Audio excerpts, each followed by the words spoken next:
Welcome to the tutorial on how to access the Delgado Community College Library databases. If you are on a campus computer, you can access these databases without any username or password. However, if you are working from home or an off-campus computer, you will be required to log in. Your username and password are your LOLA number, and the password will be the birth date in month, day, year format.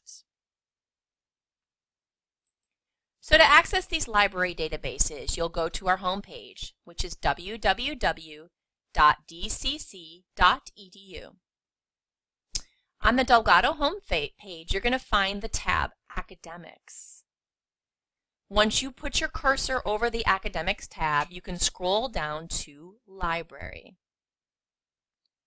Once you click into Library, you are taken to the Online Access to Library Resources page. It is here you can find access to all the databases.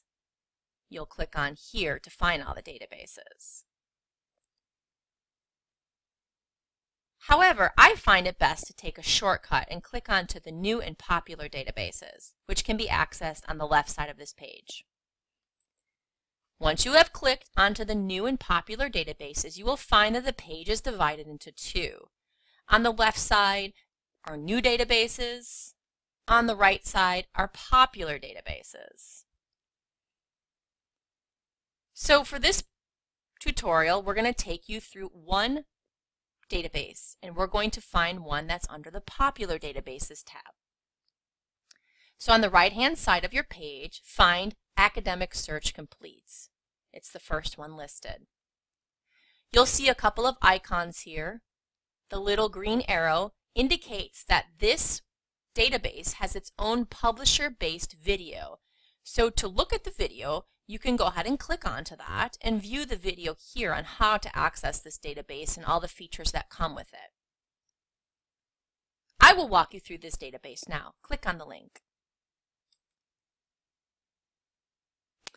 So Academic Search Complete offers both PDF and HTML access to articles. You'll notice the search bar where you can type in your search terms related to your research topic. For ease of research, it's best to click into the full text when you do your search. So if there's any articles that are listed into the database, you'll be able to read those articles online. If you don't click the full text, you may have a works cited entry that's listed, but the article itself is not going to be there. So it's research that means that you'll have to go and access this article or request the article, which could take days.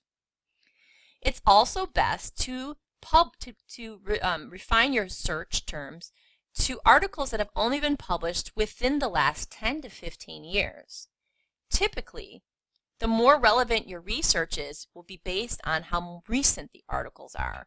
Research done 100 years ago is probably not as relevant to your argument topic as it's research done in the last 10 to 15 years.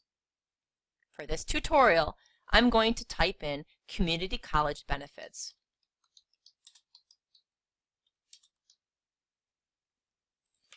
Make sure that you spell it correctly, and you will be transported to the page that lists all the articles that are on this research topic in the database of Academic Search Complete. Here you'll notice that there are 234 search results. They're listed in the order of relevance to the search term.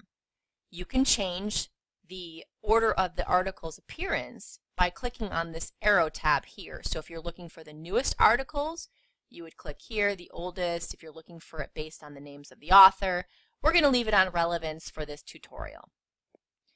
So of these 234, they're listed in order of relevance, and you'll notice that some of these articles have what's called HTML, and some of them have PDF.